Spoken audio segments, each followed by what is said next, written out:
ये पहनना ही भूल गया था मैं। 2020 का last physics lecture. Good evening बेटा, खुश रहें, खूब खुश रहें।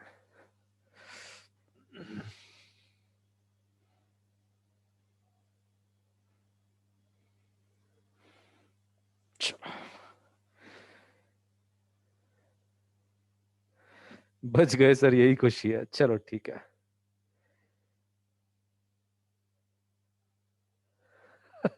बस यही सुनना था भव्या।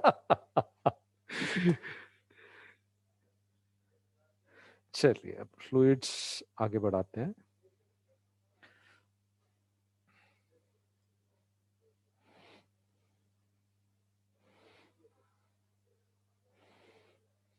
अरे रोज ही घूम जाता है ये।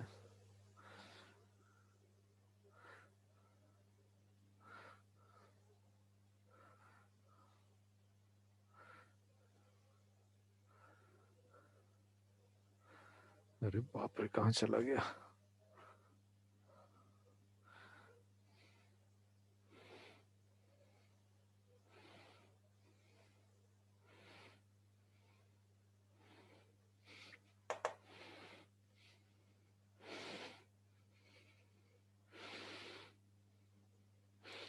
हाँ देखो, हेमांग ने बढ़िया कमेंट लिखा, ये साल निकल गया और कितनी खुशी की बात है कि ऊपर जाने वालों में अपना नाम नहीं आया। Very positive thinking. चलिए देखते हैं अपन इसे।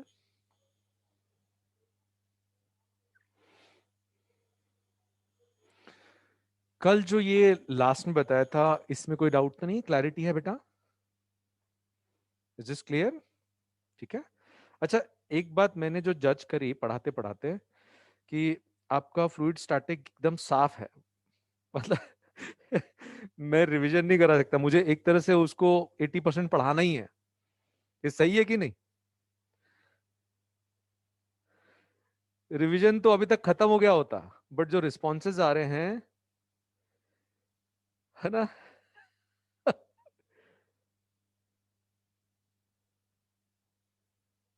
सही बात है। वेव एसएचएम भी खत्म है, वो कराऊंगा बेटा। वेव और एसएचएम ये दोनों इंपॉर्टेंट, अच्छे से करेंगे अपन, भागा दौड़ी नहीं कर रहे हैं। मतलब ये इसीलिए पूछ रहा हूँ कि ये जो स्पीड है ये ठीक है ना, क्योंकि थोड़ी स्लो इन फास्ट भी रखी, लेकिन कवरेज सारा कर रहे हैं, क्योंकि कुछ छूटे ना यार। पेपर का लेवल इजी आने वाला है, तो ये इजी चीजें ही हैं, not very difficult. Not very difficult, but छोटी छोटी चीजें, उनमें से कुछ भी एक भी आ गया और हमने बाकी सब पढ़ा हो, तो फिर हम गड़बड़ कर देंगे ना हम। तो let me cover everything nicely. चलो आगे बढ़ते हैं। ये अपन ने देख लिया था, और मैं बहुत प्रिसाइसली रिसर्च करके क्या कराना क्या नहीं कराना एक पेपर पे अलग से रिवीजन के हिसाब से लिख के ला रहा हूं। वो ही कर रहे हैं, मतलब ऐसा नहीं कि मन में जो आ रहा है वो पढ़ा रहे हैं। पेपर के पैटर्न के हिसाब से, इंपॉर्टेंस के हिसाब से देख रहा हूं मैं। चलिए अब है ना, ये जो कंप्लीटली सबमर्ज्ड सॉलिड वाला केस है, इसमें दो तीन इंपॉर्टेंट केसेस हैं। एक तो कैविटी की वॉल्यूम पूछी जा सकती है, किसी लिक्विड या सॉलिड की डेंसिटी पूछी जा सकती है, या जैसे गोल्ड का ऑर्नामेंट है प्योर है कि नहीं है, ऑब्जेक्टिव आ सकता है। तो समझें, ये सारी चीजें जो है ना एक सिंपल कॉन्सेप्ट के ऊपर बेस्ड है, वो समझेंगे। अभी हम काम करने के लिए ऐसा कर रहे हैं, हमारी चॉइस है कि हम जो बॉइंट फोर्स है वो ग्राम या केजी में ले रहे हैं, है ना। यस यस यस, वो भी आएगा बेटा तन्वी। हम अभी जो बॉइंट फोर्स है वो न्यूटन में लेने के बजाय ग्राम या किलोग्राम में लेंगे। मतलब क्या है, जैसे कोई एक लिक्विड है, एक सॉलिड इसमें सबमर्ज्ड है, तो इस जो लिक्विड डिस्प्लेस हुआ उसका मास है मान लीजिए 2 kg। जो लिक्विड डिस्प्लेस हुआ उसके मास है 2 kg, तो फोर्स आएगा 20 न्यूटन। तो हम अभी है ना इस मास के साथ काम करेंगे, कोई प्रॉब्लम नहीं आना चाहिए, है ना। केजीएफ फोर्स है, ये भी फोर्स की एक यूनिट है केजीएफ। इसको जी से मल्टीप्लाई करेंगे तो 20 न्यूटन आ जाएगा। तो अभी हम प्रेफर ये करेंगे कि जो मास ऑफ लिक्विड डिस्प्लेस्ड है उसके साथ ही काम करें, है ना। तो इसमें जो बेसिक कॉन्सेप्ट है वो समझें कि मान लीजिए किसी लिक्विड में आपने सॉलिड को डिप किया, और इसका इक्वेशन के साथ क्वेश्चन के साथ कॉन्सेप्ट बताता हूं। जैसे मान लीजिए यहां पर एक स्प्रिंग बैलेंस है और इसकी रीडिंग है, सपोज इसकी रीडिंग है 40 केजी हवा में जब ये है, और यहां एक वेसल रखा हुआ है वेइंग मशीन पे, और इसकी रीडिंग है सपोज 100 केजी इस लिक्विड की और वेसल की। ठीक है, मान लीजिए वाटर है, यहां वाटर है जिसकी डेंसिटी है 1 ग्राम पर सीसी। अब वो कहते हैं कि इसको डिप कर दिया। कॉन्सेप्ट बहुत इंपॉर्टेंट है और बहुत सिंपल भी है और बहुत सारे कैलकुलेशंस में मदद करेगा। जब इसको डिप कर दिया, लेकिन वो इसको बॉटम को टच नहीं कर रहा है, हाँ ध्यान रखना, इसको डिप किया तो कहते हैं ये रीडिंग हो गई है, पहले 40 केजी थी, पहले 40 थी हवा में, और अब ये रिड्यूस होके हो गई है सपोज 30 केजी। बस इतना डेटा देंगे, ये डेटा आपको दिया है। अब क्या क्या पूछ सकते हैं, एक तो ये रीडिंग पूछेंगे और सॉलिड की डेंसिटी पूछ सकते हैं। प्लीज पे अटेंशन, बहुत सिंपल केस है बट मुझे लगता है ये रिवाइज होना बहुत जरूरी है। तो बात ये हुई, ये रीडिंग क्यों कम हो गई? क्योंकि लिक्विड अब अपवर्ड डायरेक्शन में फोर्स लगा रहा है। अपन केजी में ही काम करेंगे। पहले हवा में जब इसका वेट अपन ने किया था, ये रीडिंग 40 केजी थी, mass in air, this is called mass of solid in air. और जब इसको वाटर में डिप किया तो ये टेंशन 40 केजी से कम हो गया, इसका मतलब कोई ना कोई फोर्स अपवर्ड डायरेक्शन में लग रहा है। मतलब लिक्विड का जो बॉयंट फोर्स है ना, mass of water displaced, mass in water जो है, मास ऑफ वाटर नहीं, mass in water is coming out to be 30 KG. जो मास अपन रीड कर रहे हैं, एक तरह से रीडिंग इसका इफेक्टिव मास है। तो मास जब इसका वाटर में डिप करके मेजर किया है तो वो कम कम आ रहा है। क्यों? क्योंकि बॉयंट फोर्स आ रहा है। तो जो वाटर का मास डिस्प्लेस्ड है दैट इज 10 केजी। तो इतना फोर्स अपवर्ड डायरेक्शन में लगेगा तो रीडिंग 10 केजी से कम हो गई, है ना। तो 10 केजी वाटर डिस्प्लेस हुआ है, तो 10 केजी का ऊपर की तरफ केजी में फोर्स लग रहा है, तो ये रीडिंग 40 से 30 हो गई है ना। और क्योंकि वाटर इस सॉलिड के ऊपर 10 केजी का फोर्स ऊपर लगा रहा है, इससे पता चला, तो ये सॉलिड वाटर के ऊपर 10 केजी का फोर्स लगाएगा, तो ये रीडिंग हो जाएगी 110 केजी। एक तो ये थर्ड लॉ, जितना फोर्स ये लिक्विड इस सॉलिड पे लगाएगा, ये सॉलिड इस लिक्विड पे उतना ही फोर्स अपोजिट डायरेक्शन में लगाएगा, तो ये रीडिंग तो 110 आ गई। तो इसमें प्रॉब्लम नहीं आनी चाहिए, बहुत इंपॉर्टेंट, बहुत सिंपल। दूसरी बात, अब ये जो बहुत ध्यान से सुनिएगा ये बात, ये जो मास एयर में मेजर किया फिर मास वाटर में मेजर किया, कितने अमाउंट से रिड्यूस हुआ? जितना वाटर डिस्प्लेस हुआ उतना फोर्स केजी में अपवर्ड डायरेक्शन में लगेगा। तो इससे हमको पता चल गया कि वाटर का कितना मास डिस्प्लेस हुआ। और बहुत इंपॉर्टेंट, जो सॉलिड की वॉल्यूम है और जो वाटर डिस्प्लेस हुआ है, इतना ही वाटर डिस्प्लेस हुआ, दोनों की वॉल्यूम सेम। जो सॉलिड है उसकी वॉल्यूम v है, तो वाटर जो डिस्प्लेस हुआ उसकी भी वॉल्यूम v रहेगी। और सेम वॉल्यूम के लिए वाटर का मास 10 है, सॉलिड के मास 40 है। सेम वॉल्यूम है वाटर की, और वो जो वाटर डिस्प्लेस हो रहा है उसका मास 10 केजी है, तो वाटर का जो मास है 10 केजी है, और उसी वॉल्यूम का सॉलिड का मास 40 केजी है, तो सॉलिड की डेंसिटी वाटर की डेंसिटी की 4 टाइम्स आ गई। खत्म क्वेश्चन। Is this okay? ये ओरल होना चाहिए, ये बहुत इंपॉर्टेंट केस है। ठीक है, आर्किमिडीज का जो प्रिंसिपल आया ऐसे ही किसी केस के साथ आया, है ना। तो ये आगे बढ़े, इसको आगे बढ़ा दें। Is this okay? तो इसका एक क्वेश्चन और देखें, है ना, क्योंकि ये बहुत ही इंपॉर्टेंट है। वो कहेंगे mass measured in air is suppose 100 gram, mass measured after dipping in water is suppose 80 gram, mass measured after dipping in oil is suppose, अपन ये ले लेते हैं 60 ग्राम। अपने को सॉलिड की डेंसिटी पूछ ली है, कुछ भी पूछ सकते हैं, अपने को इस ऑयल की डेंसिटी पूछ ली है। प्लीज पे अटेंशन, ये कैसे करेंगे, है ना, ओरल भी बताऊंगा और इसकी इक्वेशन भी बताऊंगा। बात ये है, जो सॉलिड है यदि पूरा डूबेगा तो वॉल्यूम इस सॉलिड की और जो लिक्विड डिस्प्लेस होगा दोनों की सेम रहेगी, बस इतना पॉइंट है। तो समझे पहले ओरल सॉल्यूशन, कि भाई यहां पर वाटर में मास कितने अमाउंट से कम हो गया, रीडिंग कितने अमाउंट से कम हो गई, 20 ग्राम से। मतलब वाटर का जो बॉयंट फोर्स है वो 20 ग्राम है। हवा में जब इसका वेट मेजर किया था तो ये 100 ग्राम आया था। पानी में ये कम क्यों हो गया, इसका मतलब 20 ग्राम का फोर्स अपवर्ड डायरेक्शन में लग रहा है। तो मास ऑफ वाटर डिस्प्लेस्ड इस वॉल्यूम वी, सॉलिड की वॉल्यूम वी मानी, तो उसका सॉलिड का मास आया 100 ग्राम। उसी वॉल्यूम का वाटर डिस्प्लेस हुआ, उसका मास कितना आया 20 ग्राम। और उसी वॉल्यूम का ऑयल डिस्प्लेस होगा। बताओ ऑयल का कितना मास डिस्प्लेस हुआ, बताओ ये रीडिंग कितने से कम हो गई ऑयल में। ऑयल में डिप करने पर ये 100 ग्राम से रिड्यूस होके 60 ग्राम ही रह गई। मतलब ऑयल का जो मास डिस्प्लेस हो रहा है वो 40 ग्राम। और ये तो ओवरऑल हो गया ना।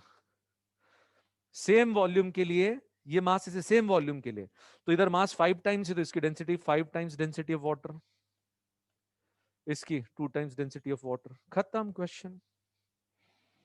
आ गया फील इसका बेटा, are you getting the feel of it. आ गया ना, चलो ठीक है।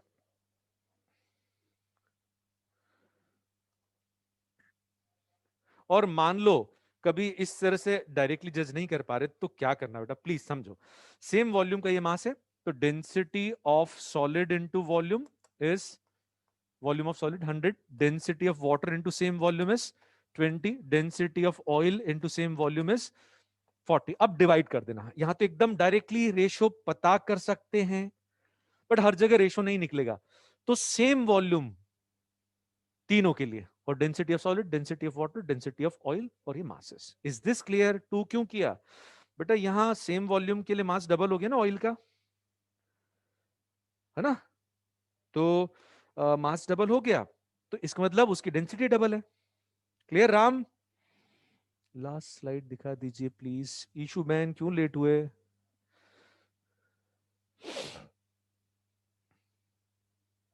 ठीक है,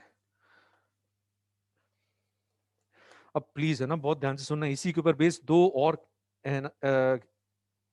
स्टैंडर्ड केसेस हैं। कभी कभी आपको कहेंगे कि इस सॉलिड के अंदर कैविटी की वॉल्यूम बताओ, इस सॉलिड के अंदर कितनी बड़ी कैविटी है।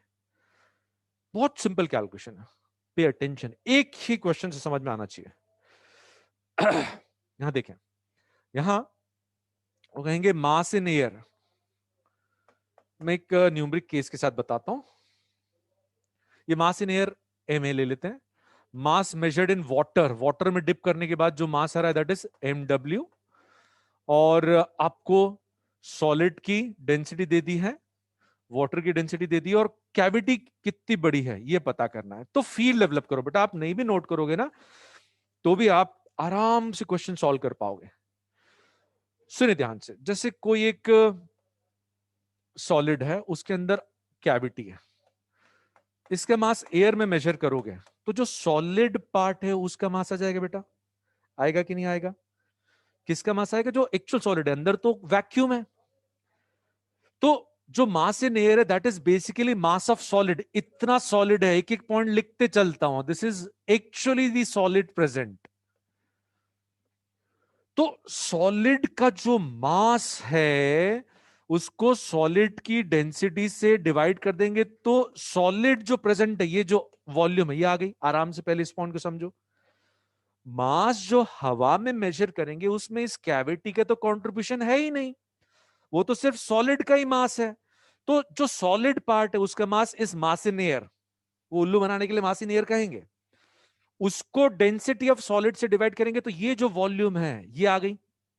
ओके, अच्छा अब सुनना, यदि इसको अपन पानी में डिप करेंगे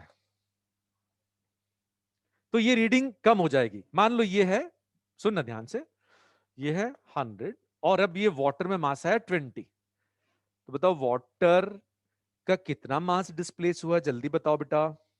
वाटर का कितना मास डिस्प्लेस हुआ, 20, वही पिछले वाला कॉन्सेप्ट। तो मास ऑफ वाटर, जो वाटर डिस्प्लेस हुआ है, इतना वाटर डिस्प्लेस हुआ, उसका मास कितना आ गया, mass in air minus mass which is measured in water, mass in air minus mass in water. इतने से रीडिंग कम हुई है, मतलब this is mass of water displace. Divided by density of water is total volume. Total volume जो displace हुई, yes और no? इतना पानी डिस्प्लेस हुआ, तो जो पानी डिस्प्लेस हुआ वो तो इतना पूरा हुआ। उस पानी के मास से पानी की वॉल्यूम जो डिस्प्लेस हुई वो निकाल ली। और ये जो सॉलिड है इसकी volume I suppose 30 centimetre cube और ये आई 50 सेंटीमीटर क्यूब। तो बताओ कैविटी कितनी है, जल्दी बताओ। बस खत्म। कॉन्सेप्ट समझ में आना चाहिए, ठीक है? तो इसमें कुछ ऐड तो नहीं, किसी को डाउट तो नहीं है बेटा?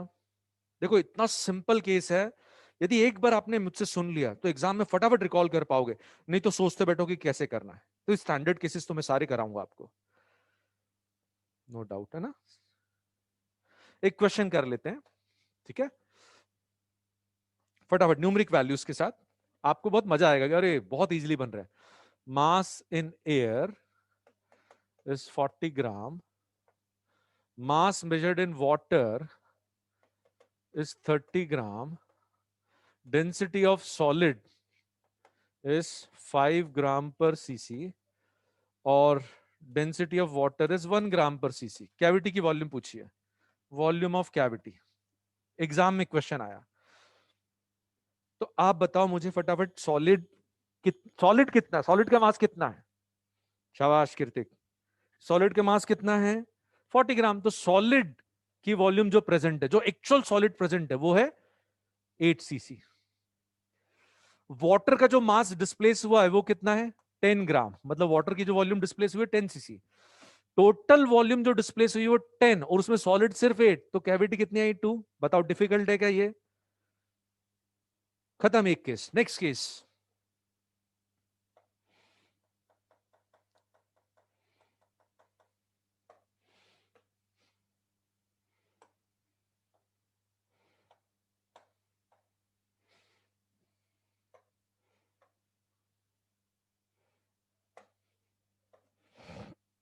है ना? नेक्स्ट है, आपसे पूछेंगे ये गोल्ड का ऑर्नामेंट है, बताओ ये प्योर है कि इम्प्योर, है ना? प्योरिटी, एक क्वेश्चन प्योरिटी वाला, है ना? आर्किमिडीज ने जैसे काम किया था, वो आपको पूछा भैया ये डेटा है, बताओ ये गोल्ड है, ये प्योर गोल्ड है कि इसमें इंप्योरिटी है? तो फिर डेटा दे रखा है mass in air, mass in water, density of gold, density of water given है, ये सब गिवन है। आपको उससे बताओ प्योर है कि नहीं। तो देखो बेटा, mass in air is mass of solid present, mass in water से जो वाटर डिस्प्लेस हुआ, वाटर कितना डिस्प्लेस हुआ? जितने से मास कम हो गया, इतना वाटर डिस्प्लेस हुआ, ठीक है? इतना वाटर डिस्प्लेस हुआ तो वाटर की इतनी वॉल्यूम डिस्प्लेस हुई, ये उस ऑर्नामेंट की टोटल वॉल्यूम। ऑर्नामेंट की जो टोटल वॉल्यूम है उतना ही पानी डिस्प्लेस होगा, यस और नो? इसमें कैविटी नहीं है बेटा, इसमें क्लियरली मेंशन्ड है, कोई कैविटी नहीं है। बस बताओ गोल्ड प्योर है कि नहीं। अब सुनो ध्यान से, दिमाग लगाओ। अपन क्या करते हैं, जो सॉलिड है उसको पूरा गोल्ड मान लेते हैं, अपन मान लेते हैं पूरा गोल्ड का ही है। तो यदि पूरा गोल्ड का होगा तो ये वॉल्यूम आ गई, ये उसकी टोटल वॉल्यूम आ गई, और ये एक्चुअल वॉल्यूम निकाली। पूरा गोल्ड का मान के यदि अपन काम करते हैं और वॉल्यूम आती है 100 सीसी, हमको नहीं मालूम गोल्ड का है कि नहीं, गोल्ड का माना और 100 सीसी आई, और एक्चुअल वॉल्यूम भी 100 सीसी आई, तो बताओ ये जो आपने गोल्ड का माना ये सही माना कि गलत माना? खत्म, प्योर है। और मान लो ये एक्चुअल वॉल्यूम आ गई 20 सीसी। अब बताओ ये प्योर कि इम्प्योर? खत्म, आर्किमिडीज ने ऐसे ही किया। और इसीलिए उनको पता चला कि कैसे मैं पता करूंगा ये प्योर है कि नहीं प्योर है। तो नंगू पंगू ही दौड़ गए, वो बाथ टब में थे, बाथ टब में थे और भागे। उनको समझ में आ गई थी बात कि मैं ऐसे पता करूंगा, यही चीज डिस्कवर करी थी उन्होंने, ठीक है? तो एक न्यूमरिक कैलकुलेशन है ना,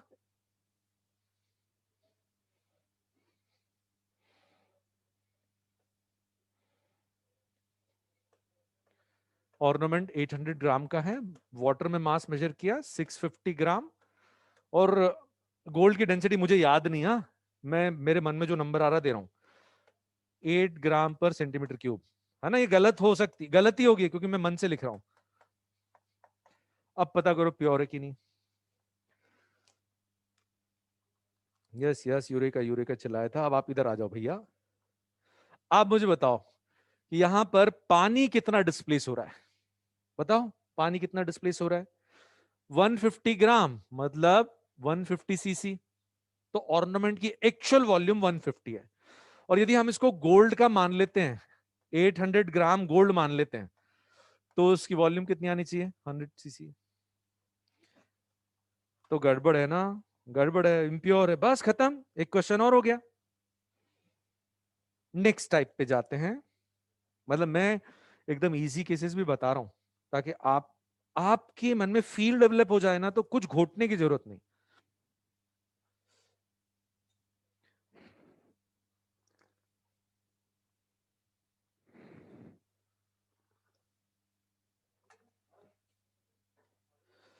एक मिनट बेटा, मेरा गला खराब हो रहा है, मैंने अदरक वाली चाय बुलवाई है, एक मिनट बस।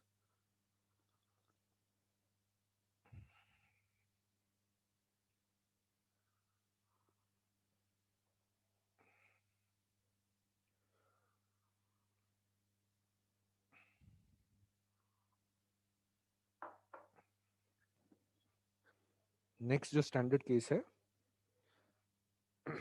फ्लोटेशन। अब आपको मेरे को पढ़ाना है फ्लोटेशन।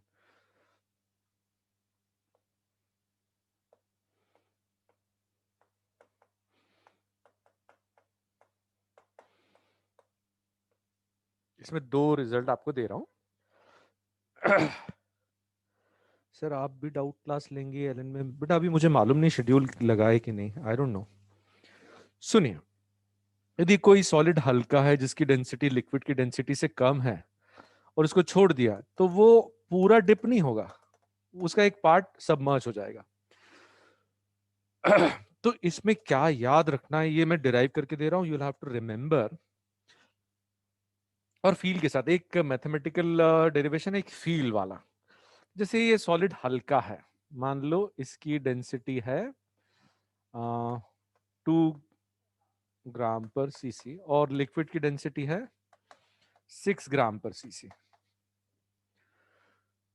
तो एक फील वाला सॉल्यूशन, भाई इसको बैलेंस करना है तो इसके मास के बराबर लिक्विड का मास डिस्प्लेस होना चाहिए, है ना। Buoyant forces mass of liquid displace, upon KG में बात कर रहे हैं, ग्राम में बात कर रहे हैं।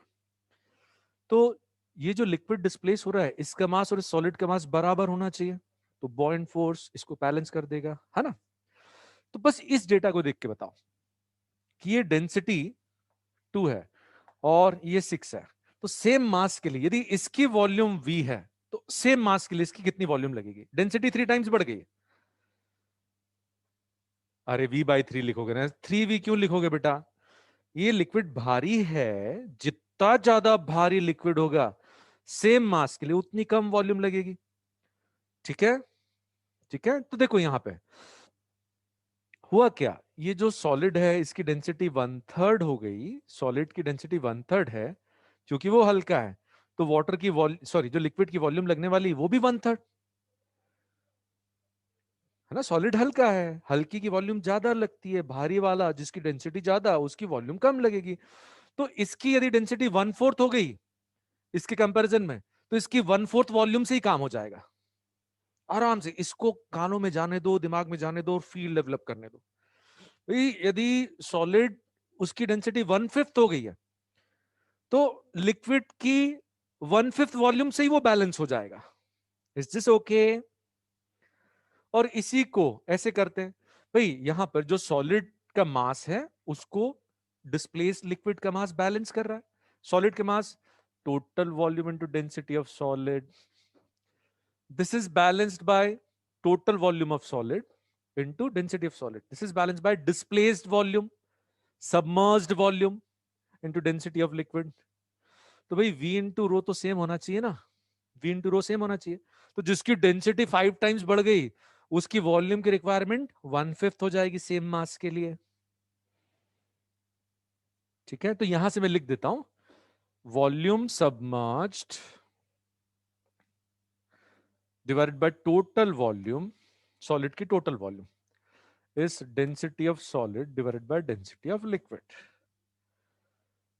टोटल वॉल्यूम का सिर्फ इतना ही पार्ट डिस्प्लेस होगा, टोटल वॉल्यूम डिस्प्लेस करने की जरूरत नहीं, क्योंकि लिक्विड भारी है, तो थोड़ी सी वॉल्यूम से ही इक्विलिब्रियम आ जाएगा।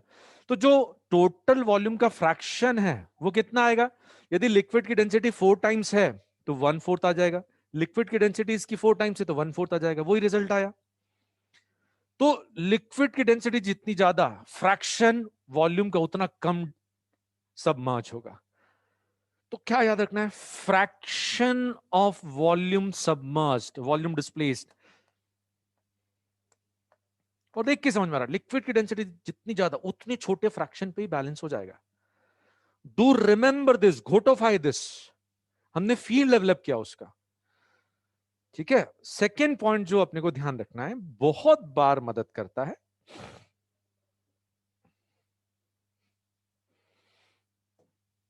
ये जो प्रिज्मेटिक सॉलिड है, मतलब जिसमें थ्रू आउट एरिया सेम रहता है, उसको प्रिज्मेटिक सॉलिड बोलते हैं। जहां ये थ्रू आउट एरिया सेम रहता है, चाहे ट्राइंगुलर हो, हर जगह एक जैसा एरिया थ्रू आउट रहता है, उसको कहते हैं प्रिज्मेटिक सॉलिड। जिसमें पूरी लेंथ के लिए एरिया सेम होता है। और ऐसे सॉलिड्स के लिए ध्यान रखना, ऐसे सॉलिड्स के लिए वॉल्यूम होती है area into length, this area into length, ये जो भी एरिया है दिस इनटू ये लेंथ, इनको कहते हैं प्रिज्मेटिक सॉलिड। सभी प्रिज्म है, even cylinder is kind of prism. तो प्रिज्मेटिक सॉलिड्स के लिए क्या ध्यान रखना है बेटा? जो फ्रैक्शन ऑफ वॉल्यूम सबमर्ज्ड है, टोटल वॉल्यूम का जो फ्रैक्शन सबमर्ज्ड है, ये अभी हमने डिराइव किया। और ऐसे ही मान लीजिए ये प्रिज्मेटिक सॉलिड है, सिर्फ प्रिज्मेटिक सॉलिड्स के लिए बता रहा हूं। मान लीजिए लिक्विड की डेंसिटी सॉलिड की डेंसिटी की 3 टाइम्स है,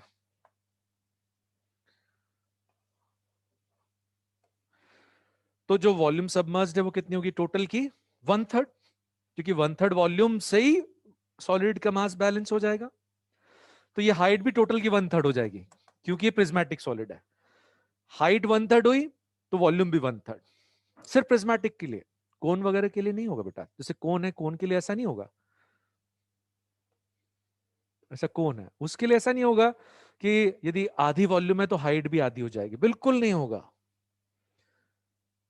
तो जो प्रिज्मेटिक सॉलिड्स है उनके लिए जो हाइट सबमर्ज्ड है, हाइट सबमर्ज्ड है, वो भी सेम फ्रैक्शन, टोटल हाइट का 1/3 सबमर्ज रहेगा। टोटल वॉल्यूम का 1/3 सबमर्ज्ड है, तो टोटल हाइट का भी 1/3 ही सबमर्ज रहेगा। ये आपको याद रखना, एग्जाम में डायरेक्टली यूज करते बनना चाहिए। आगे बढ़े बेटा, इस पॉइंट को यूज करना सीखें। पहले सिंपल क्वेश्चन, फिर एक आध अच्छे लेवल के क्वेश्चन देखते हैं। ओरल सॉल्यूशन अपन जनरेट करेंगे। जैसे वो कहते हैं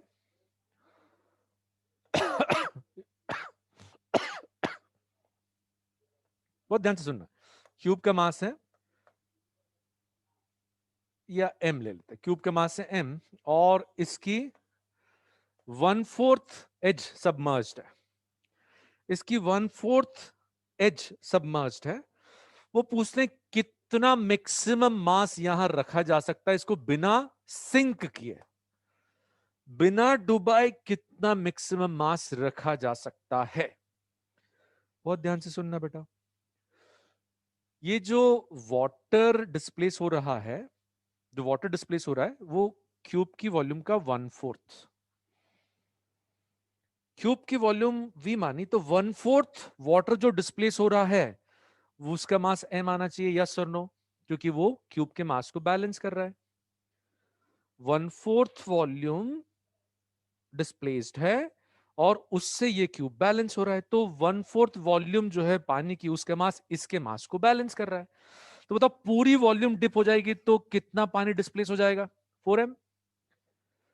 पूरी वॉल्यूम डिप हो जाएगी जब ये क्यूब ऐसा आ जाएगा अंदर, बस सिंक होने वाला है, तब बताओ वाटर का टोटल मास कितना डिस्प्लेस हो जाएगा? 4m।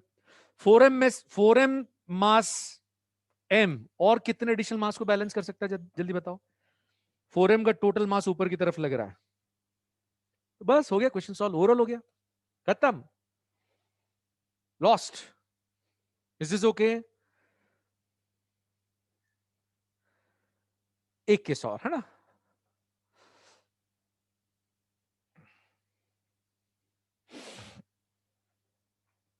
क्वेश्चन और लेते हैं।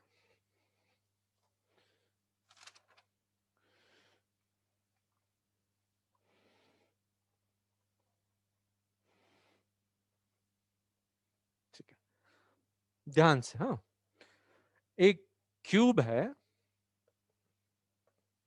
एक क्यूब है। जब इसके ऊपर एक आदमी खड़ा होता है, मास m का आदमी, तो ये क्यूब डिस्टेंस d नीचे चले जाता है।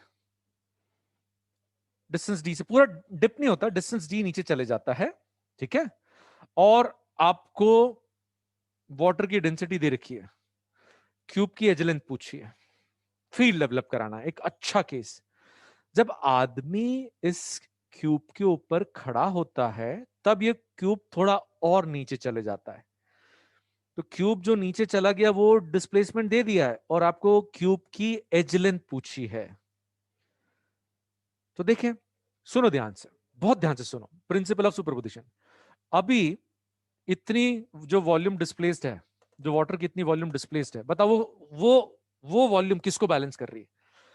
पानी का इतना जो मास डिस्प्लेस हुआ, ये किसको बैलेंस कर रहा है? ये क्यूब के मास को बैलेंस कर रहा है। यस, अभी कोई खड़ा ही नहीं है, तो इतनी वॉल्यूम पानी की जो है वो क्यूब को बैलेंस करने के लिए यूटिलाइज हो रही है, और हमेशा इतनी तो लगेगी लगेगी।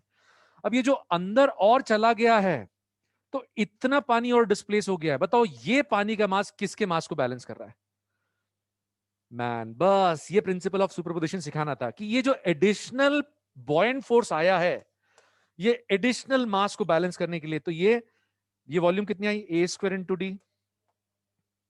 पानी का जो एडिशनल ये पार्ट डिस्प्लेस हुआ है, इसकी volume base area A square, ये ए स्क्वायर इंटू डी। तो इतना एडिशनल मास पानी का डिस्प्लेस हुआ, ये किसको बैलेंस कर रहा है? आदमी के मास को। खत्म, एक ही वैल्यू आ गई। ये प्रिंसिपल समझ में आने चाहिए, बेसिक कॉन्सेप्ट्स हैं। इज इट क्लियर बेटा? सबको समझ में आया है ना? मैं एकदम सिंपल सिंपल केसेस भी बता रहा हूं, ऐसा नहीं कि सिर्फ अपर लेवल पे चल रहे, मैं ये एबीसीडी सब बता रहा हूं आपको। ठीक है, चलिए आगे बढ़ते हैं। और एक दो बहुत इंपॉर्टेंट केसेस बताता हूं मैं आपको। मेल्टिंग ऑफ आइस यहीं कवर कर रहा हूं, प्लीज लिसन केयरफुली। कोई भी नया क्वेश्चन एकदम चुटकियों में बन जाएगा और बिना मेमोराइज किए।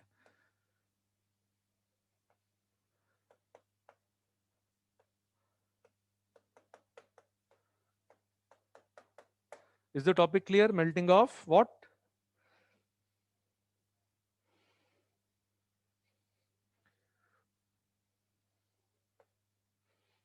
चलिए देखें, दो तीन पॉइंट्स बहुत ध्यान से सुनना। ठीक है, एक तो ये, जब आइस की वॉल्यूम वी वाटर में कन्वर्ट होगी, ये आइस है, इसकी वॉल्यूम वी है, तो जब पानी बनेगा, जब ये पानी में कन्वर्ट होगा, तो जो पानी की वॉल्यूम बनेगी दैट इज 0.9 वी। ये डिराइव करके दूंगा मैं, ये फैक्चुअल डेटा है, बट वी कैन डिराइव। पहली बात ये याद रखना है, ये आई विल डिराइव दिस, और इवन यू कैन डिराइव। दूसरा ध्यान रखना, density of ice is less than density of water. It is 0.9 times density of water. तो वाटर की डेंसिटी यदि ज्यादा है, तो वाटर की वॉल्यूम कम रहेगी सेम मास के लिए। अच्छा छोड़ दो, बाद में, अभी ये सब फैक्चुअल डेटा है। अभी आपके लिए ये भी फैक्चुअल डेटा जब तक मैं डिराइव नहीं करता हूं।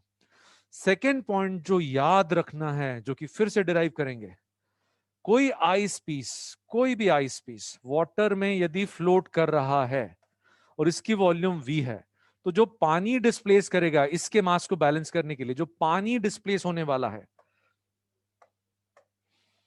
ये जो पार्ट है, जो वाटर डिस्प्लेस होने वाला है, दैट इज 0.9 वी। ये दोनों सेम। क्या सेम रहेगा? आइस की वॉल्यूम वी मेल्ट होके पानी में कन्वर्ट होगी, तो पानी की जो वॉल्यूम बनेगी वो कितनी बनेगी? 0.9 of volume of ice. First point. दूसरा पॉइंट, यदि आइस फ्लोट करेगा, उसकी पूरी वॉल्यूम वी है, तो उसकी वॉल्यूम वी को बैलेंस करने के लिए पानी की कितनी वॉल्यूम लगेगी? 0.9 वी। आगे बढ़े, ये डेरिवेशन दूंगा, I will derive this, no issues last में, बट ये तो आपको एग्जाम में तो याद रखना है। आगे बढ़े बच्चा पार्टी।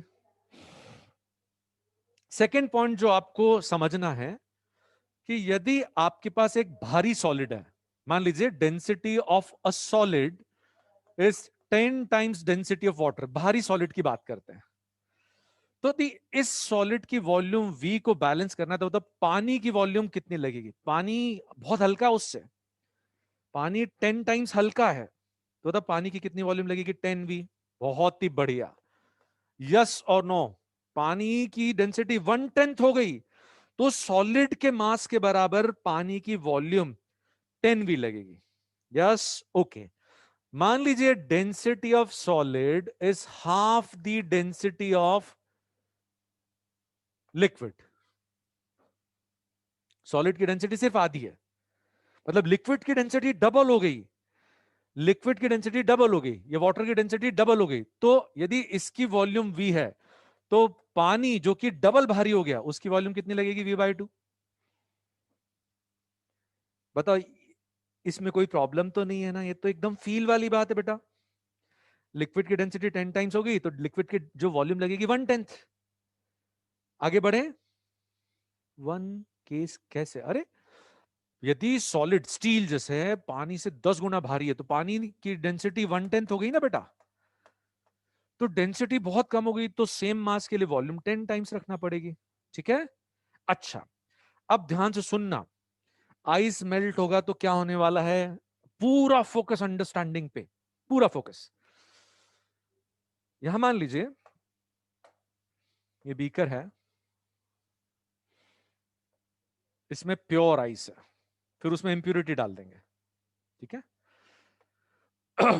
तो मान लीजिए प्योर आइस, कुछ भी नहीं है।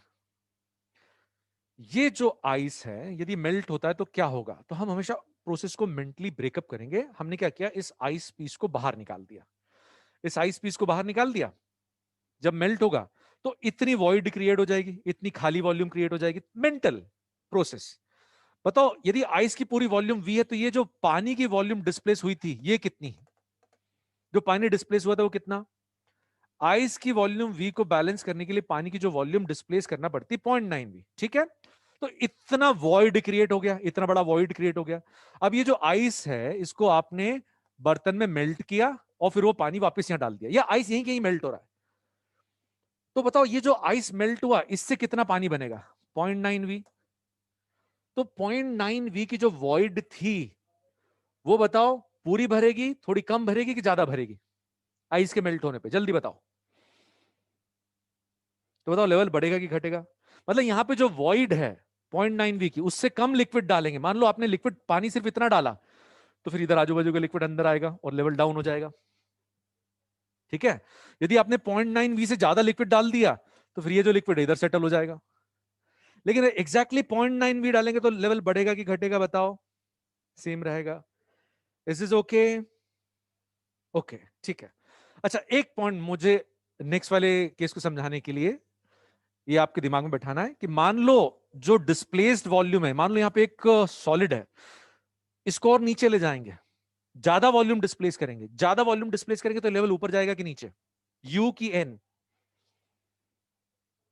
बस ये याद रखना। अभी देखना, ये नीचे कौन बोला? अक्षिता दुष्ट।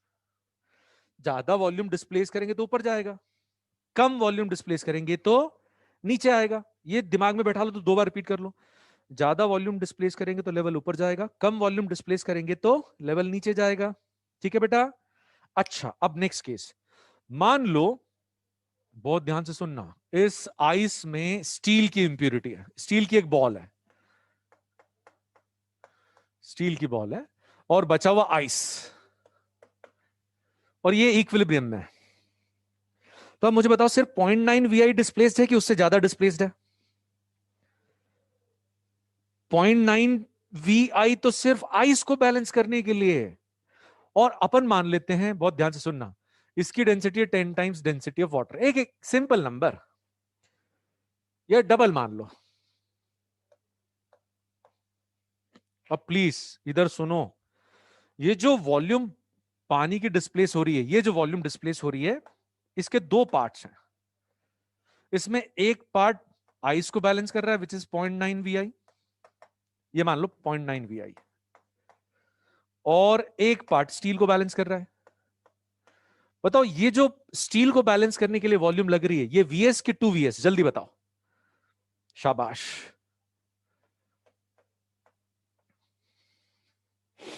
Step 1, is this okay? कोई प्रॉब्लम नहीं होना चाहिए। अब आप क्या करो, इस आइस ब्लॉक को बाहर निकालो, मेल्ट करके इस बॉल को भी डाल दो और पानी को भी डाल दो। तो जब अपन इसको बाहर निकालेंगे, ध्यान से देखो, इतनी वॉल्यूम जो है ये खाली हो जाएगी, यहां से आइस निकल गया। अब जो पानी बनेगा वो तो इसको भर देगा, यस और नो? ये बात बताओ, पानी इसको भरेगा कि नहीं भरेगा? इतने पार्ट को भरेगा। और स्टील की बॉल वो पानी में गिर जाएगी, तो स्टील की बॉल यहां कितनी वॉल्यूम भेजेगी? VS की 2VS। स्टील अब वो अंदर गिर गया है, तो स्टील खुद कितनी वॉल्यूम डिस्प्लेस करेगा? भैया वो तो यहां पर आ गया, तो VS वॉल्यूम डिस्प्लेस करेगा। तो बताओ यहां पर इस वॉइड में कम पानी आ रहा है कि ज्यादा? कम आ रहा है ना, तो लेवल फॉल हो जाएगा।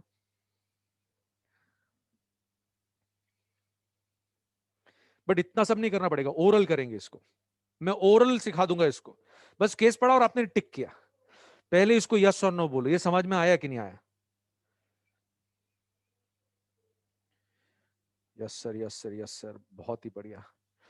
तो अब इसका सेकेंड आर्गुमेंट इश्यू आप ध्यान से सुनना बेटा, बहुत ध्यान से सुनना। जब स्टील जो है उसको बैलेंस करने के लिए, बहुत ध्यान से सुनना, स्टील को यदि फ्लोट करना है तो उसकी वॉल्यूम VS है, तो उसको कितनी डिस्प्लेस करानी पड़ेगी? 2VS। ठीक है, उसको कितनी वॉल्यूम डिस्प्लेस करानी पड़ेगी पानी की? 2VS। यस और नो, एक एक पॉइंट बताओ। यस। अब यदि अपन स्टील बॉल को डायरेक्टली पानी में डालेंगे तो वो तो सिर्फ VS के बराबर ही वॉल्यूम डिस्प्लेस कर सकती है, वो तो सिर्फ VS की वॉल्यूम डिस्प्लेस कर सकती है, और उससे वो सपोर्ट नहीं होगा तो वो सिंक हो जाएगा। इतनी वॉल्यूम डिस्प्लेस करके स्टील का मास बैलेंस नहीं होगा तो स्टील तो सिंक हो जाएगा। तो ये काम वो किससे करा रही है स्टील की बॉल? वो आइस से करा रही है, हल्के ऑब्जेक्ट से। मतलब उसको किसी हल्के ऑब्जेक्ट के अंदर डाल दोगे ना, तो हल्का ऑब्जेक्ट स्टील के लिए अब वो एजेंट का काम करेगा, स्टील के लिए वो 2S वॉल्यूम डिस्प्लेस करा देगा। तो जब वो इस आइस ब्लॉक के अंदर है, तब वो आइस ब्लॉक से कितनी वॉल्यूम डिस्प्लेस करा रहा है? 2VS। और जब मेल्ट होके गिर जाए, आइस मेल्ट हो गया, वो गिर जाएगा तो खुद कितनी वॉल्यूम डिस्प्लेस करेगा? VS। जब वो आइस मेल्ट हो गया है, पूरा मेल्ट हो गया, तो आइस तो क्या करेगा? आइस ने खुद के लिए जितनी वॉल्यूम डिस्प्लेस कराई थी खुद को सपोर्ट करने के लिए, उतनी तो वो भर देगा। लेकिन स्टील बताओ 2VS डिस्प्लेस कर पाएगा क्या? नहीं। तो वो स्टील के थ्रू ज्यादा वॉल्यूम डिस्प्लेस कराएगा, तो यहां वो ज्यादा वॉल्यूम डिस्प्लेस कर रहा है, और मेल्ट होने के बाद कम, तो यहां कम वॉल्यूम डिस्प्लेस कर रहा है, कम वॉल्यूम डिस्प्लेस होगी तो लेवल डाउन हो जाएगा। यस और no, is the argument okay?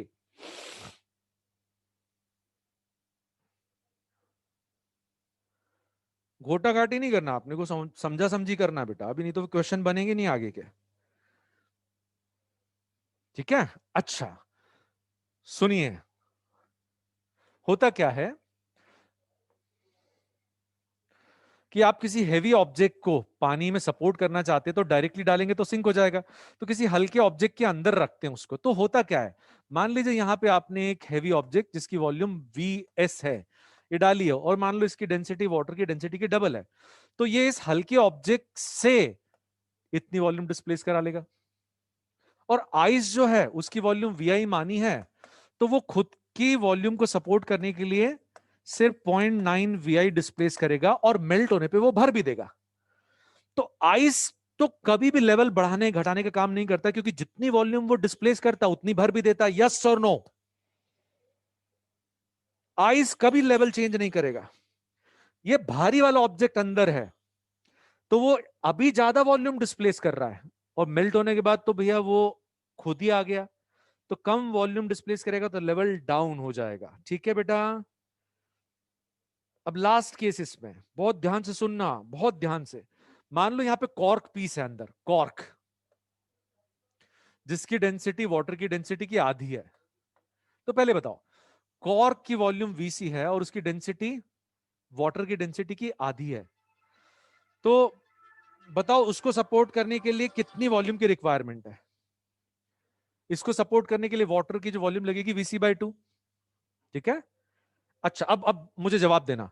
यहां पे मान लो एक बड़ा सा कॉर्क का पीस है और यहां पे आइस है, तो आइस खुद को बैलेंस करने के लिए कितनी डिस्प्लेस करेगा? 0.9 VI। और ये कॉर्क पीस के लिए कितनी वॉल्यूम डिस्प्लेस होगी? कॉर्क पीस की वॉल्यूम को बैलेंस करने के लिए कितनी डिस्प्लेस होगी? तो अभी जब ये अंदर है तब कितनी डिस्प्लेस करा रहा है? VC/2। और जब मेल्ट हो जाएगा तब भी कितनी डिस्प्लेस कराएगा बताओ? वो सिंक हो जाएगा कि VC/2 पे फ्लोट करेगा? जब ये आइस मेल्ट हो जाएगा तब ऐसा होगा कि ये जो कॉर्क पीस है फ्लोट करता हुआ मिलेगा, ये कॉर्क पीस। और बताओ तब भी वो कितनी वॉल्यूम डिस्प्लेस करेगा?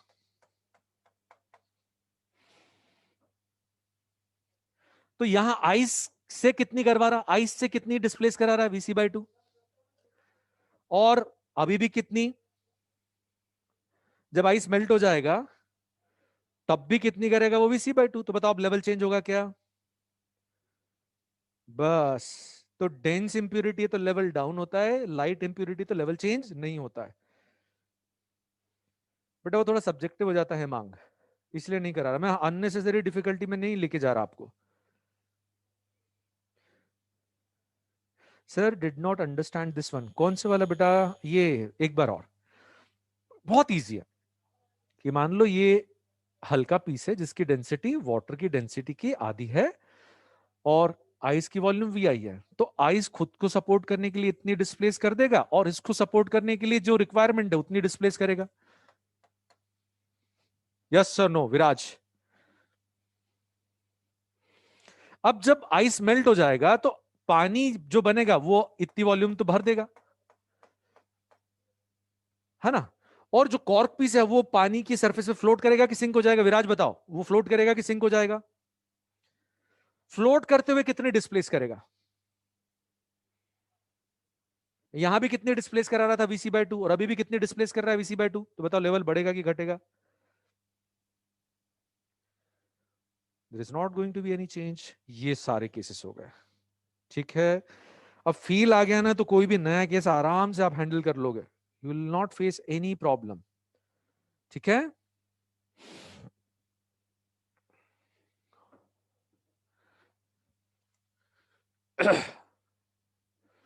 अगला केस जो है, देखना इसी के ऊपर बेस, क्या बढ़िया क्वेश्चन एम्स में आया। सब लोग ध्यान से सुनना बेटा, कॉमन सेंस और कॉन्सेप्ट्स दोनों का कॉम्बिनेशन है।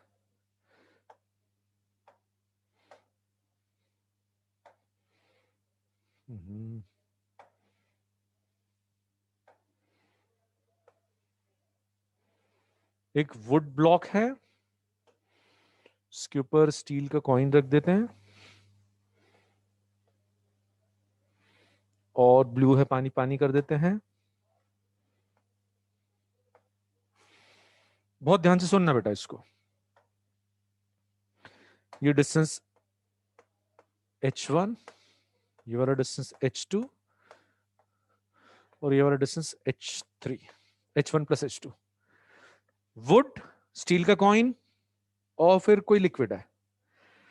अब वो कहते हैं कि ये जो कॉइन है जब पानी में गिर जाता, पानी में गिर जाता है, तो H1 H2 H3 का वेरिएशन बताओ। सुनना ध्यान से। ये कॉइन जो है स्टील का, बताओ वो वुड से, मान लो इसकी वॉल्यूम V है, इसकी वॉल्यूम V है, तो would say V volume displace कराएगा कि V/3, सॉरी V से ज्यादा, उसकी डेंसिटी ज्यादा है, तो भैया उसको सपोर्ट करने के लिए ज्यादा लिक्विड डिस्प्लेस करना पड़ेगा। तो अभी जब ये ऊपर है तो ज्यादा वॉल्यूम डिस्प्लेस करा रहा है, यस और नो? तो शुरुआत में ज्यादा वॉल्यूम डिस्प्लेस कर रहा है, और यदि पानी में डूब गया तो सिर्फ वॉल्यूम वी डिस्प्लेस करेगा।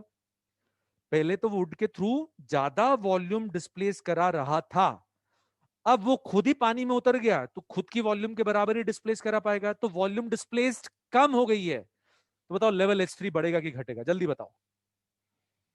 वॉल्यूम डिस्प्लेस्ड कम हो गई है तो लेवल कम होगा। ये देखो एक स्टेप में आया ना।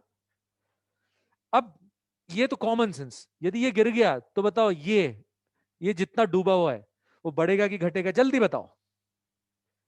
और ये कम होगा, ऑब्वियस सी बात है ये कम होगा। अब उसको कम डूबना पड़ेगा। और ये बताओ ये क्यूब ऊपर जाएगा कि नीचे, दिमाग लगाओ। क्यूब थोड़ा पानी से बाहर निकलेगा कि अंदर जाएगा, इंक्रीज होगा। ये हो गया खत्म, ये एम्स में आया। ये अंडरस्टैंडिंग आई इसलिए हुआ।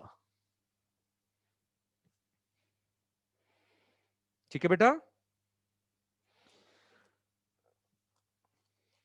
एक लास्ट केस जो मैं नहीं, दो केसेस बाकी हैं फ्लूइड डायनेमिक्स के पहले। ये क्वेश्चन भी एम्स में आया हुआ है, इसका बेस क्लियर होना चाहिए क्योंकि एम्स के क्वेश्चन कई बार ये रिपीट कर देते हैं। बहुत ध्यान से सुनना। एक मोमबत्ती है, जल रही है, और वो कहते हैं कि अभी एम्स में तो आधी लेंथ डूबी हुई थी। एम्स में आधी, अपन ज्यादा उसको और कम कर देते हैं, 1/3 लेंथ उसकी डूबी हुई है। और मोमबत्ती जो है, ध्यान से सुनना बेटा। सुहाना कॉइन वाला समझा दीजिए बेटा। आप सुहाना, अब आप एक बार देख लेना बेटा, 5 मिनट का, ये 5 मिनट का 2 मिनट का कंटेंट है ना। ये मोमबत्ती के जलने की रेट, मतलब ये वैक्स कंज्यूम होने की rate is given as suppose V centimetres पर मिनट या 2 सेंटीमीटर पर मिनट। ठीक है, और आपसे पूछेंगे बताओ ये टिप की वेलोसिटी। क्योंकि देखो टिप नीचे आएगा, ये बेस ऊपर जाएगा। बेस ऊपर जाएगा कि नहीं जाएगा। यदि मोमबत्ती जलती चली जाएगी तो ये जो डूबा हुआ पार्ट है, यदि पूरा वेट कम हो रहा है तो जो डिस्प्लेस लिक्विड है वो भी कम होगा ना बेटा। यस, तो ये नीचे आएगा और ये ऊपर जाएगा। लेकिन बर्निंग की रेट, बर्निंग यानी ये लेंथ कम होने की रेट दे रखी है। बर्निंग की रेट यानी ये जो मोमबत्ती की लेंथ है ये किस रेट से कम हो रही है, किसी एक टिप की वेलोसिटी नहीं है। तो जो ऊपर वाला टिप है वो नीचे आ रहा है, नीचे वाला टिप ऊपर जा रहा है, दोनों मूव कर रहे हैं। तो ध्यान से सुनना, यदि ये 1/3 है, ये 2/3 है, तो विजुलाइज जब ये मोमबत्ती खत्म होने आ जाएगी, जब छोटा सा पार्ट बचा है, जब छोटा सा पार्ट बचा है यहां पे, तो तब तक ये वाला एंड 2h/3 कवर करेगा और ये वाला एंड h/3। यस और नो। सेम टाइम में जब मोमबत्ती खत्म होने लग जाएगी तो ये वाला पॉइंट भी यहां पहुंच जाएगा, बस खत्म होने आ गई। तो ये वाला पॉइंट यहां पहुंच गया, ये वाला पॉइंट यहां पहुंच गया। तो सेम टाइम में ये डबल डिस्टेंस कवर कर रहा है कि नहीं। नीचे वाला एंड सिर्फ h/3 कवर कर रहा है, उतने टाइम में ऊपर वाला 2h/3। तो यदि इसकी वेलोसिटी u मानी है तो इसकी वेलोसिटी कितनी हो जाएगी, 2u। यहां बताओ समझ में आया कि नहीं आया। तो बताओ दोनों एंड्स के बीच में डिस्टेंस किस रेट से चेंज हो रहा है। दोनों एंड्स के बीच में डिस्टेंस किस रेट से चेंज हो रहा है, 3u, दैट इज 2 सेंटीमीटर पर मिनट। क्योंकि इस रेट से ये डिस्टेंस कम हो रहा है ना, इस रेट से मोमबत्ती बर्न हो रही है।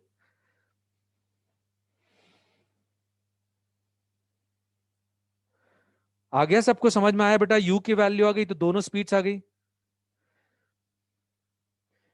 अक्षिता बेटा, ये डूबा हुआ कम है ना, तो इसको सरफेस तक आने तक सिर्फ h/3 कवर करना है कि ये बाहर निकल जाएगा सरफेस से, जल्दी बताओ अक्षिता। मोमबत्ती खत्म होने पर ये वाला एंड हवा में जाएगा क्या। हाँ, 2u की वैल्यू पूछी है, बिल्कुल सही अक्षिता बेटा। सरफेस पे आएगा तो बताओ कितना डिस्टेंस कवर कर रहा है, h/3। और टॉप कितना कवर कर रहा है,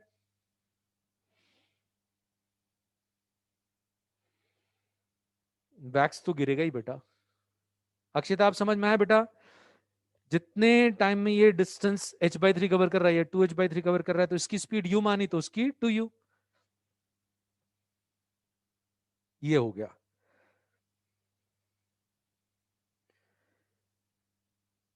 वो अकाउंट नहीं करना है बेटा, ठीक है। डोंट अकाउंट दैट हिमांशी, नहीं तो बहुत ही कॉम्प्लिकेशंस बढ़ जाएंगे।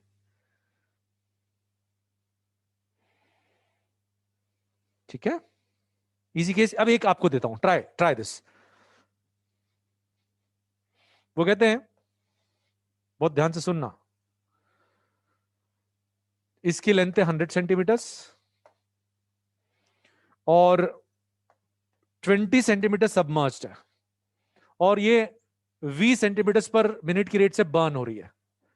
तो इसकी वेलोसिटी बताओ। 20 सेंटीमीटर पर मिनट की रेट से बर्न हो रही है, तो और इजी हो गया।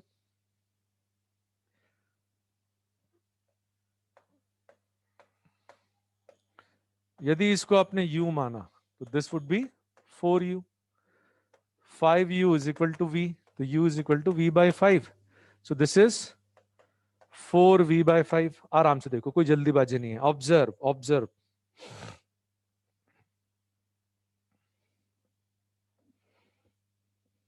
ठीक है बेटा, ये छोटे छोटे ऑब्जेक्टिव से, कोई भी बहुत लेंदी नहीं है। चलिए नेक्स्ट केस देखते हैं। अब कॉन्सेप्चुअल पार्ट पे आ जाते हैं।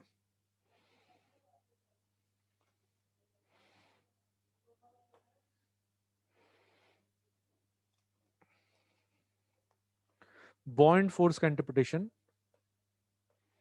बॉइंड फोर्स, और ये जो बॉइंड फोर्स किसी भी ऑब्जेक्ट पे लगता है, मान लो कोई एक सॉलिड सबमर्ज्ड है, कैसा भी सॉलिड, तो जितने भी प्रेशर फोर्सेस हैं, हर जगह से जो फोर्स आ रहा है, इन सब फोर्सेस का रिजल्टेंट, इन सारे फोर्सेस का रिजल्टेंट। अब बहुत ध्यान से सुनना, हमको जो क्वेश्चंस आएंगे, जो जेई में आए हुए हैं, जेई वाले क्वेश्चंस करा रहा हूं, जेई वाले ऑब्जेक्टिव्स जो इधर आ सकते हैं, हमको जो क्वेश्चंस आएंगे उनमें एक सरफेस तो प्लेन रहेगी,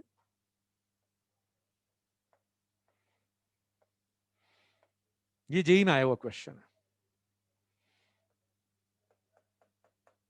बहुत ध्यान से सुनेंगे, कॉन्सेप्ट क्वेश्चन के साथ समझेंगे। वो कहते हैं कि भाई एक कोनिकल सॉलिड है, ये हाइट उसकी h दी है, रेडियस r दिया है, लिक्विड की डेंसिटी रो है, और एटमॉस्फेरिक प्रेशर नहीं दे रखा है। वो आपसे पूछ रहे हैं कि इस कर्व्ड सरफेस के ऊपर लिक्विड का फोर्स कितना है। अभी तक तो प्लेन सरफेस के लिए बताया था मैंने, अब कर्व्ड सरफेस के लिए जो केसेस आ सकते हैं, रैंडम केसेस नहीं, जो रेलेवेंट है, इस कर्व्ड सरफेस के ऊपर जो फोर्स आ रहा है लिक्विड का, वो पूछा है। तो प्लीज पे अटेंशन, बहुत ध्यान से। यहां पर आप बिल्कुल इंटीग्रेशन वगैरह अवॉइड करेंगे। यहां पर काम करने के लिए जो कॉन्सेप्ट यूज करना है, भाई ये जो सॉलिड सबमर्ज्ड है, इसकी कर्व सरफेस के ऊपर लिक्विड का फोर्स पूछा है। बॉटम सरफेस के ऊपर तो इजीली हम बता सकते हैं, बॉटम सरफेस पे जो प्रेशर है, बताओ यहां कितना है, ये प्रेशर कितना है, बताओ यहां, जल्दी बताओ। बॉटम सरफेस पे प्रेशर कितना है, एच रो जी, है ना, h rho g, this into area, ये तो ऊपर की तरफ बॉटम सरफेस का फोर्स आ गया। और जो स्लांट सरफेस है, कर्व सरफेस है, इसके ऊपर फोर्स निकालना है, और लिक्विड का फोर्स वो डाउनवर्ड डायरेक्शन में आएगा। इस कर्व सरफेस के ऊपर जो फोर्स है, उसका हॉरिजॉन्टल कंपोनेंट कितना आएगा, जल्दी बताओ।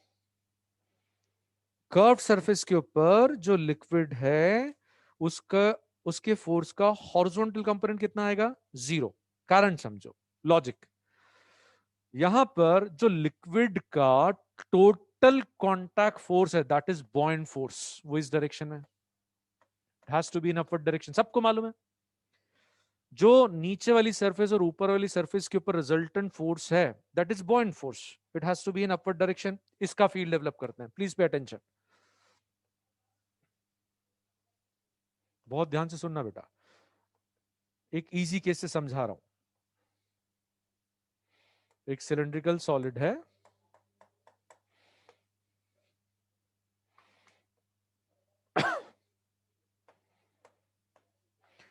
इसके ऊपर यदि आपसे पूछा जाए वाटर का, इस लिक्विड का टोटल फोर्स कितना है, तो आप कहेंगे wait of liquid displaced.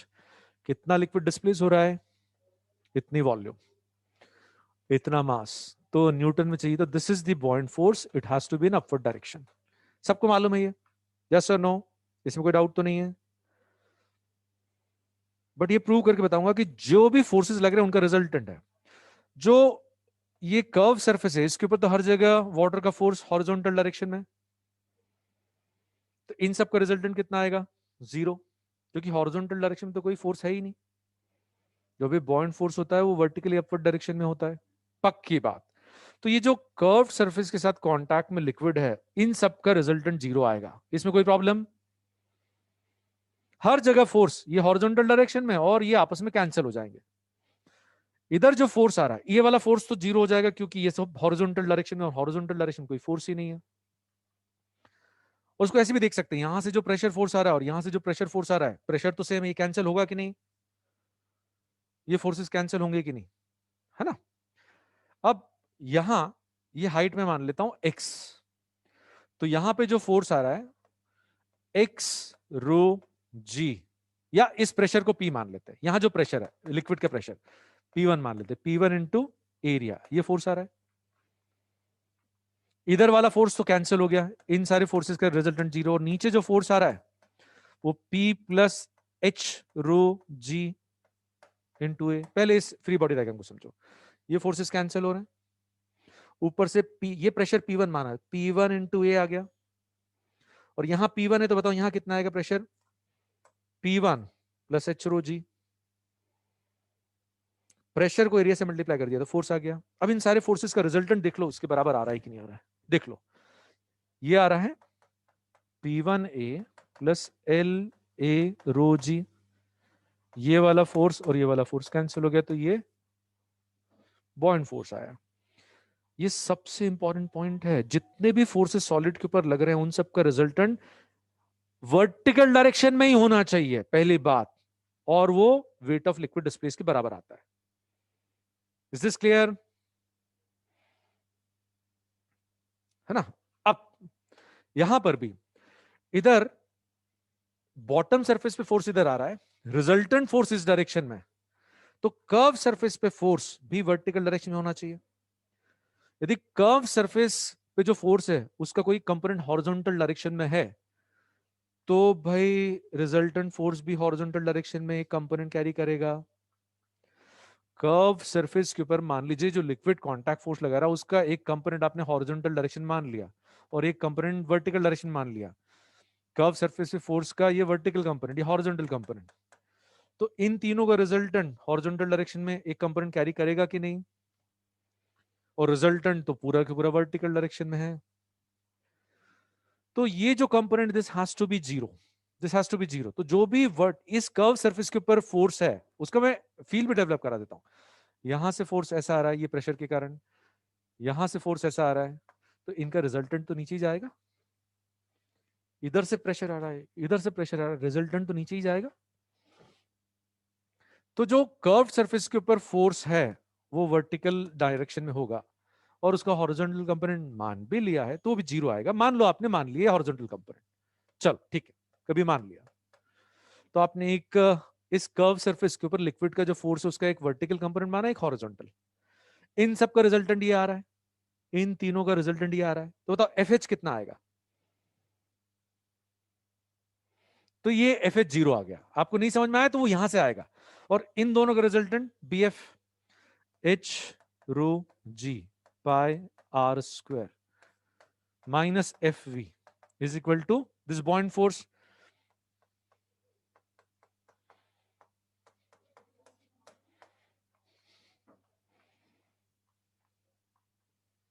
Sorry, volume of liquid displace rho g buoyant force. You have one equation and one variable. ठीक है, ये दो ही क्वेश्चन कराऊंगा, दो से पूरी थ्योरी समझा दूंगा।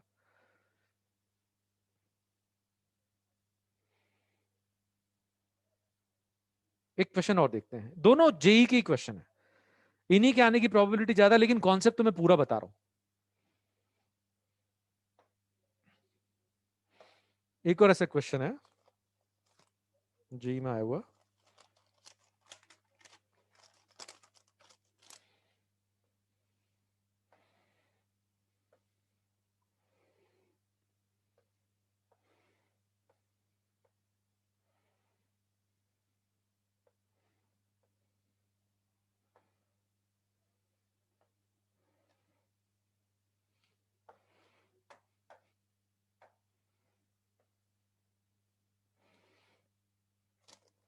जो डेटा दिया पूरा प्लॉट करता हूं। एक सिलिंड्रिकल सॉलिड है जिसमें से एक हेमिस्फेरिकल पार्ट काट के अलग कर दिया है। एक सिलिंड्रिकल सॉलिड है, उसमें से हेमिस्फेरिकल पार्ट नीचे से काट के अलग कर दिया, हेमिस्फेयर काट के अलग कर दिया है। और ये लिक्विड की डेंसिटी रो है, ये हाइट h है, इसकी वॉल्यूम दे दी और इसका मास दे दिया और ये रेडियस दिया आपको। और लिक्विड का इस बॉटम सरफेस पे फोर्स, लिक्विड इसको कितना फोर्स लगा रहा है। Find force on the base of cylinder, find force on the base. वो प्लेन एरिया नहीं है, देखो हेमिस्फेरिकल एरिया। तो सुनो ध्यान से, सबमर्ज सॉलिड के किसी भी नॉन प्लेनर पार्ट पे फोर्स निकालना है तो जो मैं बता रहा हूं वो ध्यान से सुनना। नहीं बेटा जरूरत नहीं है नूतन, देखो ध्यान से। यहां पर ये जो वॉल्यूम है, ये वॉल्यूम v है, तो जो रिजल्टेंट फोर्स है वो है वेट ऑफ लिक्विड डिस्प्लेस्ड। एक एक स्टेप समझो, यस और नो। लिक्विड का जो रिजल्टेंट फोर्स है that is wait of liquid displaced, ये रिजल्टेंट फोर्स है। अब इधर प्लॉट करता हूं ये फोर्सेस। ये जो टॉप सरफेस है ये तो प्लेन सरफेस है, बताओ इसके ऊपर फोर्स निकालने के लिए प्रेशर कितना, जल्दी बताओ, प्रेशर बताओ जल्दी। तो जो टॉप सरफेस पे फोर्स है वो नीचे की तरफ कितना, h rho g into pi are square, है ना। और ये जो बॉटम सरफेस है इसके ऊपर फोर्स का एक हॉरिजॉन्टल कंपोनेंट मान लेते हैं और एक वर्टिकल कंपोनेंट मान लेते हैं। बताओ एफ एच कितना आएगा, जल्दी बताओ। सेम सेम कॉन्सेप्ट लग रहा है ना, देखो एफ एच कितना आ गया, 0। और इन दोनों का रिजल्टेंट ये है, या इन तीनों का रिजल्टेंट ये है, सारे फोर्सेस का रिजल्टेंट ये है। तो F V minus H rho ji pi are square is equal to V rho G. ये क्वेश्चन सॉल्व हो गया, एक एक दो दो स्टेप के क्वेश्चन हैं, बॉइंट फोर्स की एप्लीकेशन है। ठीक है बेटा,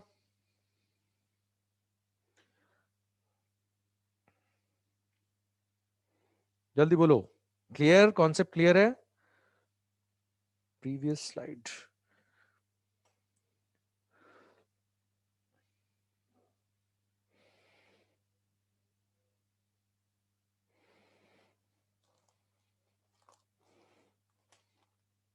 और जेई के दो क्वेश्चंस और, बहुत ध्यान से सुनना बेटा। ये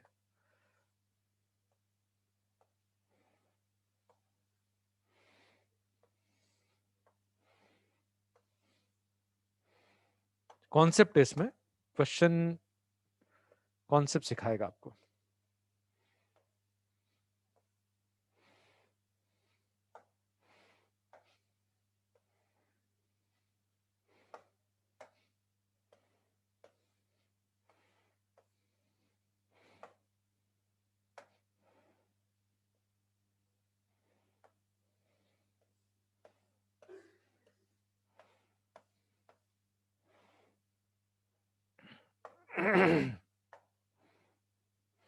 ये एरिया आपको दिया है, दिस एरिया इज ए, ये वाली हाइट h बाय, किधर गया भैया, h/3, h/6 और टोटल हाइट h है।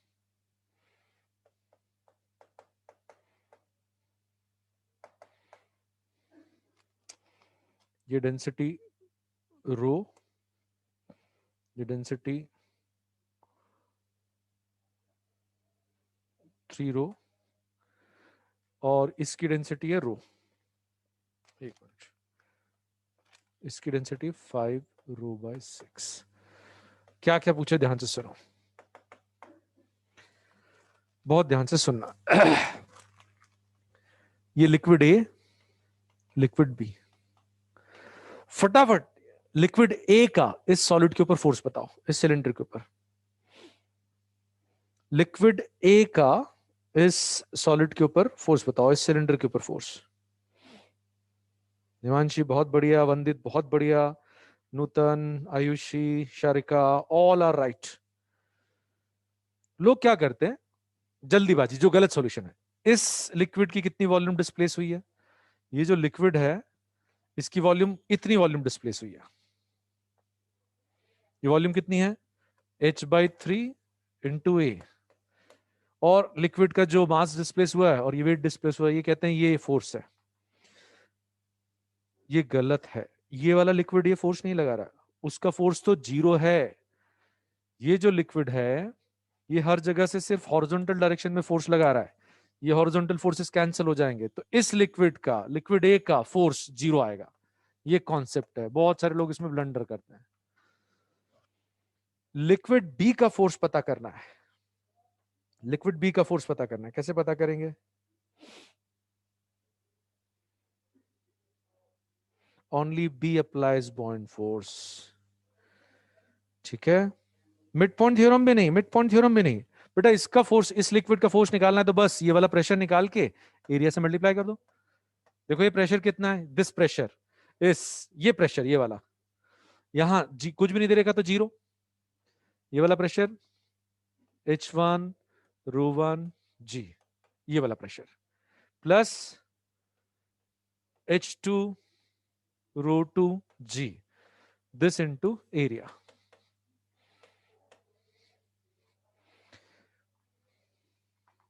ठीक है, this is force which is balancing the total mass H A 5 ρ/6। ये एक्स क्यों पूछ लिया मैंने? गड़बड़ है, गड़बड़ है, गड़बड़ है। ये पूछना चाहिए थी density. Sorry sorry sorry sorry, गड़बड़ हो गई। पहले बताओ, ये प्रेशर इनटू एरिया क्लियर है? जल्दी बोलो बेटा, है ना? This total force is balancing mg, this force is balancing mg। अभी तो फोर्स बाय लिक्विड, ये एक एक करके फोर्स बाय लिक्विड भी। और यदि अपने को यहां पर और कोई कैलकुलेशन परफॉर्म करना है तो डायरेक्टली लिख सकते हैं, जो बॉइंट फोर्स है that is total weight of liquid displaced. बॉइंट force is total weight of liquid displaced, तो ऊपर वाले लिक्विड का कितना वेट डिस्प्लेस्ड है, उसकी इतनी वॉल्यूम, वॉल्यूम, ये उसकी डेंसिटी, उसका मास। नीचे वाले लिक्विड की इतनी वॉल्यूम डिस्प्लेस्ड है, H/6 इंटू ए, तो उसका इतना मास डिस्प्लेस्ड है। इतना टोटल लिक्विड मास डिस्प्लेस्ड है, तो weight of liquid displaced, this is balancing H rho solid G, H A into rho solid G, volume of solid, density of solid into G। तो density of solid आ जाएगी 5 ρ/6। जल्दीबाजी में answer ही लिख दिया था मैंने। ठीक है, अब आगे जो मेटा सेंटर वगैरह जो है, आगे की चीजें वो इररेलेवेंट है मेरे हिसाब से। यदि एम्स अलग से होती तो मैं आपको मेटा सेंटर भी पढ़ाता, रोटेशनल इक्विलिब्रियम भी पढ़ाता, बहुत सारी चीजें और भी पढ़ाता। बट मुझे नहीं लग रहा आप किसी और चीज की जरूरत है। ठीक है, rotational equilibrium, yes you can solve the module. अब मॉड्यूल पूरा लगाओ आप। लेकिन फ्लूइड डायनेमिक्स आज मेरे को चालू करना था, बट मैं ना मेल्टिंग वाला केस भूल गया था। मेल्टिंग वाले केस ने टाइम ले लिया। You can solve fluid static, no doubt, you can solve all questions.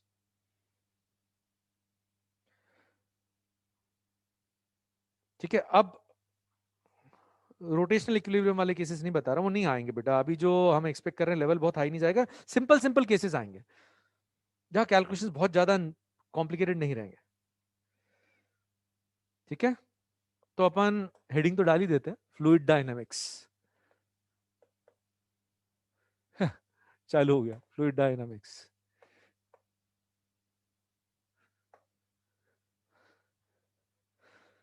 ठीक है, चलो नेक्स्ट क्लास में चालू कर लेते बेटा।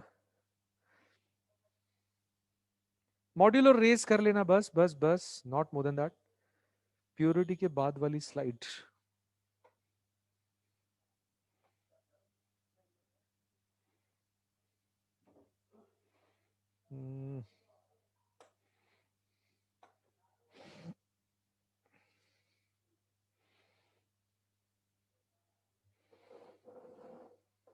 अक्षिता क्या बोल रहे हो बेटा, समझा नहीं।